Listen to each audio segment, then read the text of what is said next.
Subscribe कीजिए मेरे YouTube channel Sobia ji health and beauty tips को और बेल आइकन पर क्लिक करें हमारी लेटेस्ट वीडियो सबसे पहले देखने के लिए। अदाकारा और गुलकारा आरफा सिद्दीकी ने कहा कि किसी को मेरे ज़ाती मामलात में मुदाखलत की इजाज़त नहीं। मैं जिससे मर्ज़ी शादी करूं, किसी को इससे क्या लेना देना। आरफा सिद्दीकी ने कहा कि शोबिस में होने की वजह से लोग बड़ी आसानी से हमें टारगेट कर लेते हैं। हम भी इस माशरे का हिस्सा हैं और किसी को भी किसी फनकार की ज़ाती ज़िंदगी पर बात या मुदाखलत करने की इजाज़त नहीं दी जा सकती। हर किसी को हक हासिल है कि वो अपनी मर्ज़ी के मुताबिक ज़िंदगी गुजारे। दूसरी जानिब एक खबर के मुताबिक अल्ताफ़ खान का शुमार टीवी की मकबूल अदाकाराओं में होता है, जिन्हें वो अपनी पहली ही ड्रामा सीरियल मरियम कैसे जिए से बहुत शोहरत मिली, जिसके बाद उन्होंने कई मज़ीद ड्रामों में भी शानदार परफॉर्मेंस का मुजाहरा किया।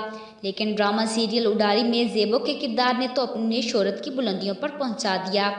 कुछ अर्सा कबल ख़त्म होने वाले ड्रामे गुमराह में उनका मनफी किरदार नाज़रीन के लिए तवील अरसे तक नाकाबिले फरामोश रहेगा। वैसे तो जल्द ही हिना अल्ताफ़ खान का नया ड्रामा भी ऑन एयर होने वाला है, लेकिन इन दिनों वो अपने एक नए शूट की वजह से तनकीद का निशाना बन रही हैं। हिना अल्ताफ़ ने चंद रोज़ कबल एक बॉलीवुड शो में कराया है, जिसकी चंद तस्वीर उन्होंने सोशल मीडिया पर पोस्ट की तो हस्बे रवायत लोगों ने अपने अपने अंदाज से तबसरे किए। लेकिन हिना अल्ताफ़ को अपनी ज़ाती ज़िंदगी में तो किसी की मुदाखलत और ना ही तनकीद पसंद है, क्योंकि उनका कहना है कि हर इंसान को अपनी मर्ज़ी की ज़िंदगी गुजारने का हक हासिल है।